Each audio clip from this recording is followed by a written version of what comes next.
If getting access to that kind of money comes down to our first semester 1L year grades, that's a really important data point to know so that we can actually do something about it.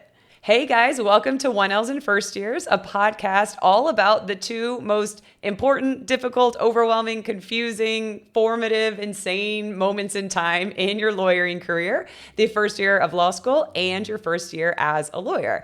I am your host, 1L and first year associate coach Angela Vorpahl, and you're in the right place if you are heading into law school or just starting out your legal career and are not 100% sure what in the world is going on with all of this. Because rest assured that none of us were at either of these two moments in time. Now, as someone who has coached 1Ls for years, it's always been apparent how incredibly valuable your first year grades are in law school because of the way that the law firm recruiting cycle works.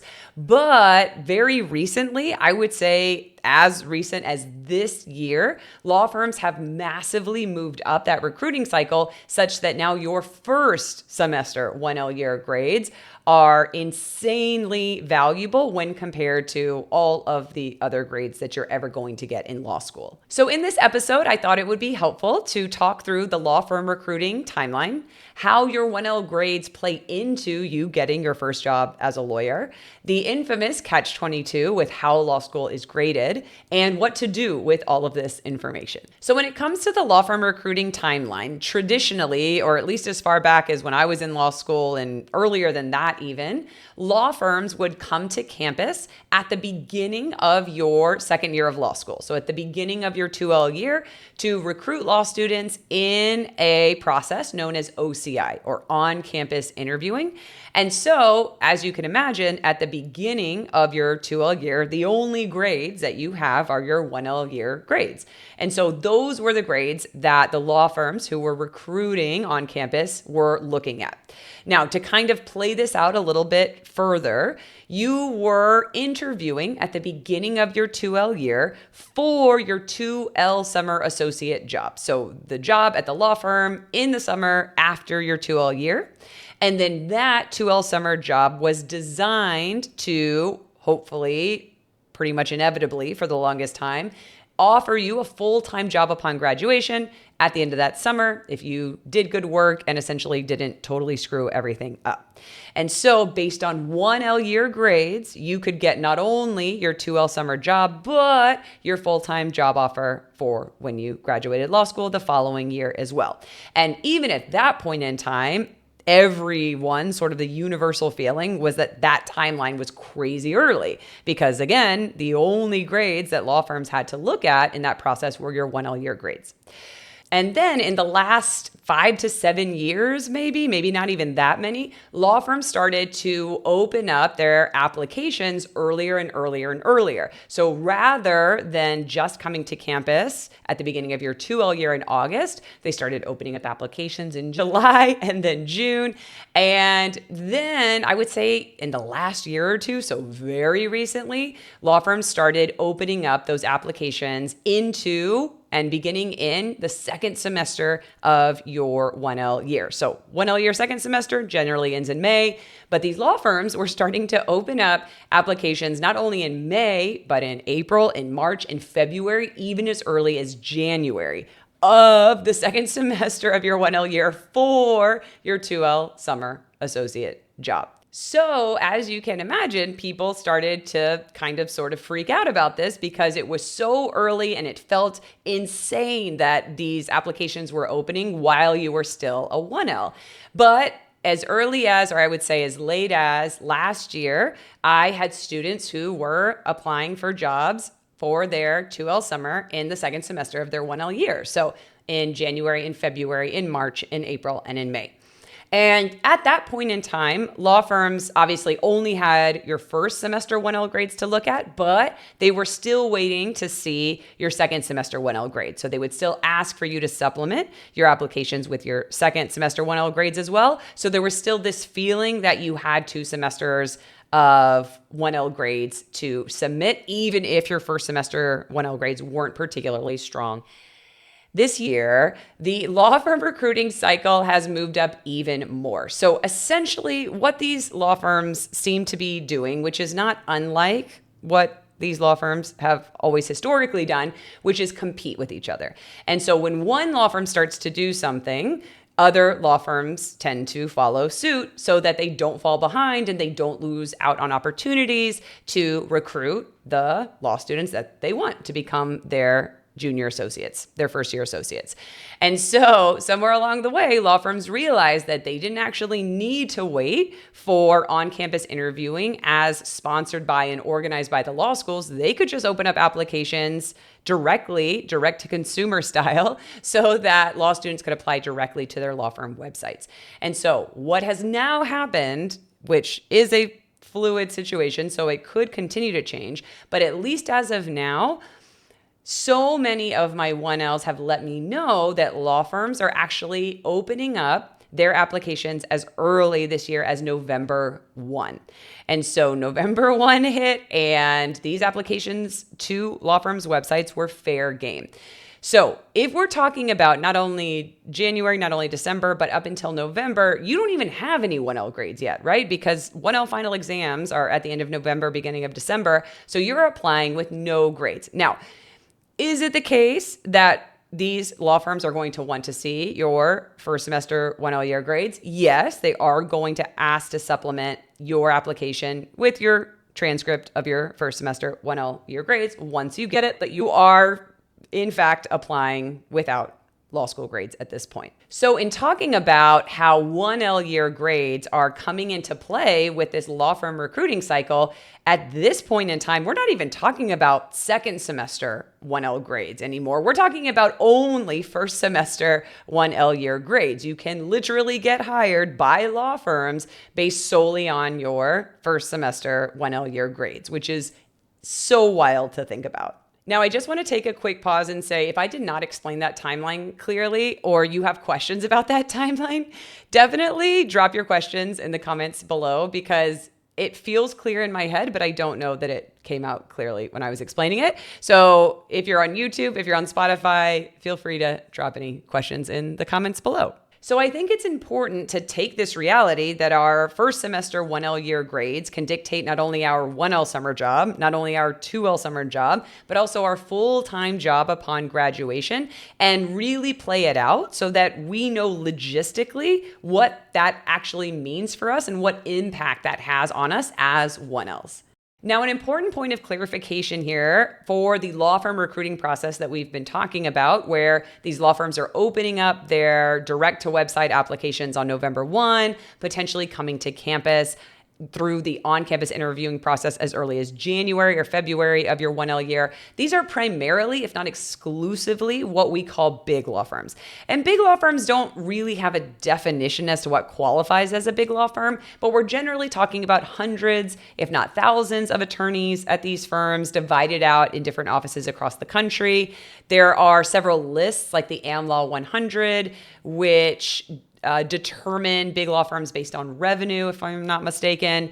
But one of the other qualities or characteristics of these quote unquote big law firms is they all tend to have the big law pay scale, meaning they all tend to follow the same very publicly available salary and bonus payments for their 1L summer associates, their 2L summer associates, and their first year associates, all the way through to partner. So as I mentioned, this quote unquote big law pay scale is publicly available. I'll link to it in the description and the show notes below this episode so that you guys can check it out. But I thought it would be interesting and very telling to take a look at the impact of your first semester 1L year grades on your life solely monetarily. And the way that I went about doing this very fun math is I took the numbers that are publicly available for the quote unquote big law pay scale as it stands now, and I played it out as if you had accepted an offer with one of these big law firms for your 1L summer, your 2L summer, and then assumed that you stay at this law firm for 3 years. So first year associate, second year associate, third year associate. That is a totally random number of years. Not really, but the reason I chose 3 years is because it's not uncommon for people to leave big law firms after 3 years. On one study a few years ago, it said something along the lines of 50% of associates leave big law firms after 3 years, and something like 85% of associates leave big law firms after 5 years. So you could obviously stay at this law firm your entire career. That is an option that some people actually take. But just to sort of put this into perspective, make it somewhat kind of realistic and or draw the line somewhere, I'm choosing 3 years. Okay, so let's play this out. If we take the Big Law salary scale for your first year as an associate at the law firm, that right now is $225,000. So the way that a lot of big law firms will pay their summer associates is they will take that first year associate salary, $225,000, divide it by 52 to get the weekly salary, which is around $4,300, and then multiply that by the number of weeks of your summer associate program. So summer associate programs can generally be anywhere from 8 weeks to 12 weeks. So I chose 10 weeks just to make math easy on myself and make it somewhat likely and realistic. So 1L Summer Associate Program, it's a 10-week program, getting paid $4,300 per week. That's $43,000. Then next, looking at the 2L Summer Associate Program, same thing, $4,300 a week times 10 weeks as another $43,000. Then looking at what you would get paid as a first year associate at the law firm, you would have your $225,000 salary, your $6,000 signing bonus, and your $20,000 year-end bonus for a total of $251,000. As a second year associate, you would be getting paid $275,000, so a $235,000 annual salary, a $10,000 summer bonus, and a $30,000 end of year bonus. And as a third year associate, you would be getting paid $332,500, which is a $260,000 annual salary, $15,000 summer bonus, and $57,500 end of year bonus. By the way, I know these numbers sound pretty nuts, and if you are interested in going to law school, you're probably not a big fan of math. So I will drop the link to the Big Law salary and bonus scale below this episode so that you can check it out. And you can play this scenario out even further if you think that you would stay at a big law firm more than 3 years. But even taking into consideration that you're only working at this big law firm during your 1L summer, during your 2L summer, and for 3 years after you graduate law school, that is almost $1 million that your first semester 1L grades got you. That is a totally crazy, powerful reality of the impact of first semester 1L year grades. So nuts. And the actual number that I calculated, by the way, is $944,500, which is just under $1 million. But that assumes that in 5 years, none of those salary numbers or bonus numbers go up, which is very unlikely. So it's likely going to be over $1 million. And by the way, that does not include any relocation expenses that big law firms tend to pay, bar prep stipends that big law firms tend to pay, and any additional year-end merit bonuses that big law firms also tend to pay. Now, I am not saying that every person that goes to law school wants to work for a big law firm or should work for a big law firm, or even may have the opportunity to compete for a big law firm job, depending on the law school that you're going to. But I do think that it's a disservice not to speak into very transparently the power that your first semester 1L year grades have on not only your job opportunities, but also the literal amount of money you can get paid in and after law school. Because I know that how much you get paid in your first job as a lawyer is not the only reason that people go to law school, but I do think that it's probably in the top 3 reasons that most of us go to law school. And for some of us, it might be the main reason that we go to law school, that we want to be able to increase our earning potential from whatever job we were working at before. And if getting access to that kind of money comes down to our first semester 1L year grades, that's a really important data point to know so that we can actually do something about it. And that in turn means that for a lot of us, we want to do everything humanly possible to be able to get those first semester 1L grades as high as humanly possible so that we can set ourselves up to compete for these potential job opportunities. Now, to take a beat to completely rain all over this parade, here's the problem. In law school grading, there is this catch-22.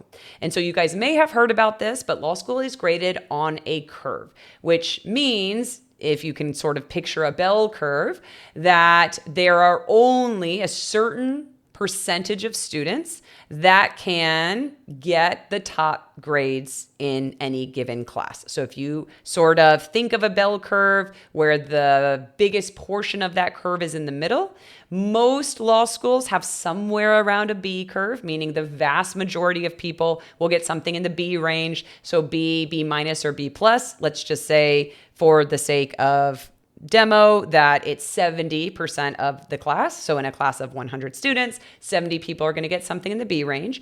And then 15% of people are going to get something in the A or A minus range. And then 15% of people are going to be on the other end of the curve in the C plus and below range. And when we play this out in real time, that means that you are competing directly against the people in your class. So not everybody can actually get an A or an A minus in law school. And so another way to think about this is that only 10% of the class can be in the top 10%. Now, do I think that this is a good way to grade an incredibly capable, ambitious, hardworking, motivated group of people? No, I do not. Do I think this is a completely rigged grading system? Yes, I do. And is this the reality of how law school has been graded for 140 years? Yes, it is. Now, to make matters worse, not only do we have this rigged grading system in the form of a curve, 1L year, but we also have a 1L year of law school that is actually not designed to help us get the top grades in class. And what I mean by that, which by the way, could be a completely, and probably will be, a completely different episode of this podcast. But what that means is that 1L year of law school is not designed to teach us the information in the form that we're going to use it on a final exam, and is not designed to actually teach us the skill of writing a final exam answer. So we have a system that is not designed to teach us those things, and it's in a very compact time frame that doesn't give us the time and the reps to actually be able to build that out on our own. So that begs the question, what do we do? Now, I have thought about this a lot over the years of coaching 1Ls and have slowly, and reluctantly gotten to this place. And I'm even quite reluctant to say this out loud, although I'm not really sure why. Maybe because it feels so disruptive and contrary to what you're going to normally hear about 1L year. But I think in an ideal situation, the best thing that incoming 1Ls can do before 1L year is actually do 1L year beforehand, meaning that you actually go through the first semester of 1L year, all of the days, all of the steps, all of the skills before you actually go through your first semester of 1L year. Meaning you're going to learn all the information, you're going to go through all of the skill sets, you're actually going to get graded, but the grades don't count. That is the only way that I can think to actually simulate not only the workload, but also the information itself and also the skill sets that you're going to have to learn and be graded on 1L year. Now, I know that sounds incredibly insane, but if you think about it, if we're talking about a 4-month period of time, meaning the first semester of 1L year, that is worth at least $1 million, let's say on average, if you go into big law, lots of caveats here, but for the purpose of argument, is valued at $1 million, does it not make sense to take 4 months to actually prepare in a really intensive way to be able to get the results that you want for that 4-month period of time, the first semester of 1L year? I think that it does, because if you take the LSAT as a somewhat similar example, you are studying for the LSAT. I think the common recommendation is 5 to 6 months, right? Before you actually take your first LSAT. And a lot of LSAT coaches will tell you to study much longer than that, up to a year or even longer, whatever the time period takes for you to get the score that you need to get on the LSAT to get into the law school that you want to get into, or arguably more importantly, to get as much scholarship money as possible for the law school that you're going to go to. So if we were to play out that scenario, meaning you're studying for the LSAT for as long as it takes to get the score that you need on the LSAT to get a full scholarship to law school, let's even assume that that is possible for the most expensive law school in the country, which I looked it up and it's consistently Columbia. And so right now it's showing that Columbia charges $84,820 per year. Multiply that by 3 years, that's $254,460. And we spend, or people spend, I should say, 5 to 6 months to a year, to longer than that if necessary, to get their LSAT score as high as possible, to give them a chance just to get into Columbia, much less get a 100% full ride scholarship to Columbia, which I don't even know if that exists. But if it did, that would be worth $254,460. So $250,000. That is 3 years of law school for $250,000 versus 4 months of prep, intense prep, for arguably $1 million, if not more. So I know that's just one example, and I know the numbers that we calculated for how much money you would make at a big law firm depend on how long you stay there, of course.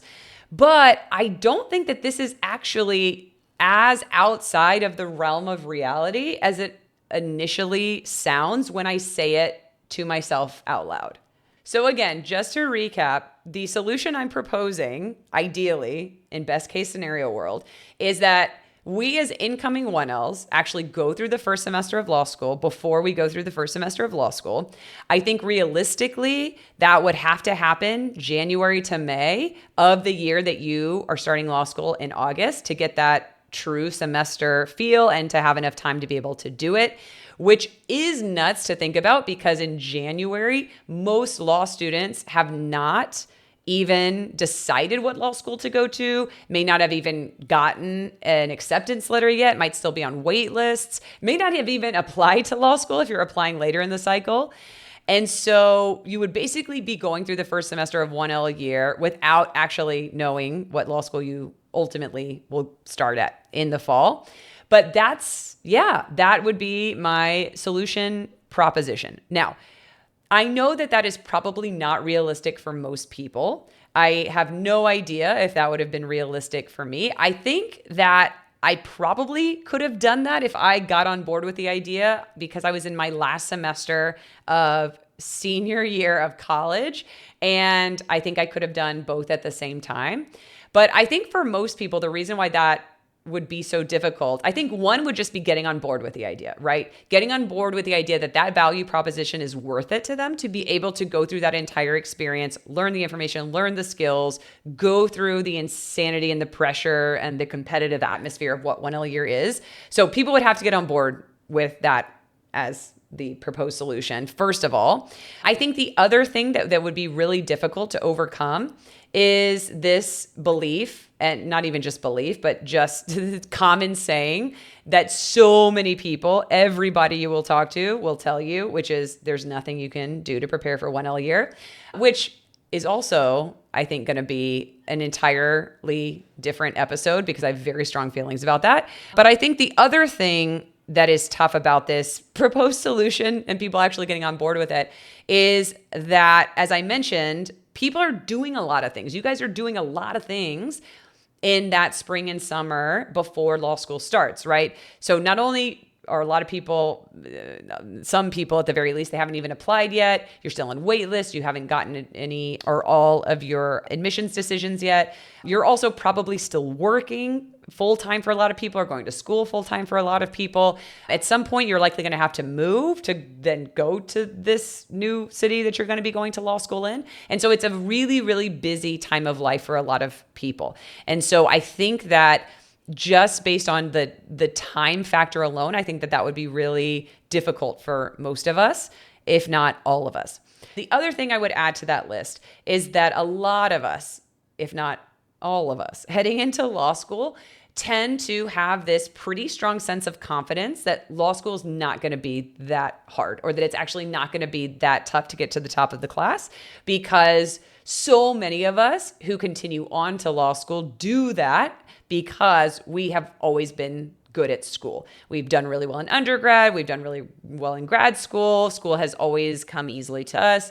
And so our assumption is, how much more difficult could law school possibly be? How different could it possibly be? And so there's also this element of sort of naivete, I would say, or low-key confidence or high-key confidence in ourselves that we don't actually think 1L year is going to be a problem. So I think that would also add to the list of people getting on board with this idea.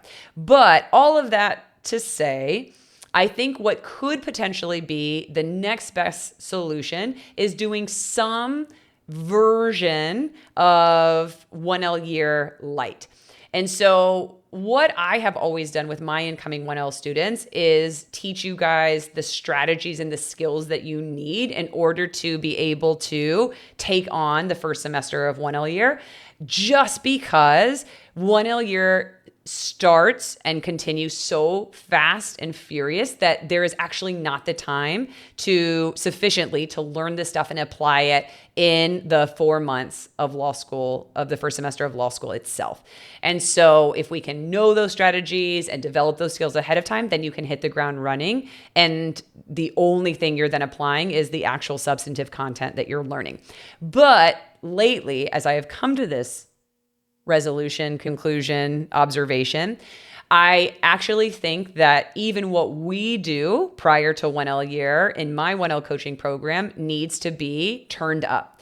The heat, that was the metaphor, but needs to be even more built out so that you guys can have a bit more of that 1L year experience, can learn as much of the substantive content as possible, can learn as much of the strategies and skill sets as possible, because anything that we can front load before 1L year starts will then give you a very, very strong advantage and very strong skill set heading into the first semester of 1L year.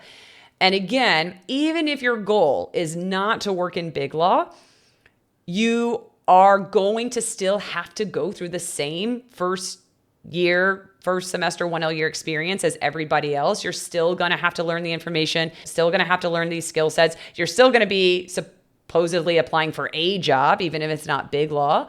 And so knowing this stuff ahead of time, having these skill sets ahead of time is only going to help your future self once you actually start law school. So this is the conclusion that I have come to. Let me know in the comments below the video if you're watching it on YouTube, or the comments below the episode if you're listening to it on Spotify, what you guys think about this. Is that something that you would even consider as an incoming 1L if you're heading into law school, actually doing the first semester of law school before the first semester of law school?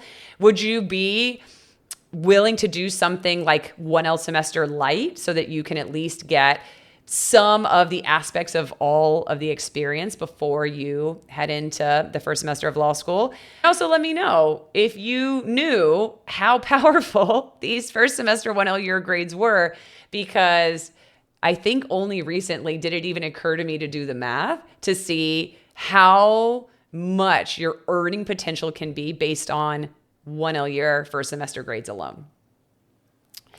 All right, guys. So if you want more law school and lawyering magic, click on the link below this episode so that you guys can join the email list. I send out weekly emails with advice, strategies, motivation.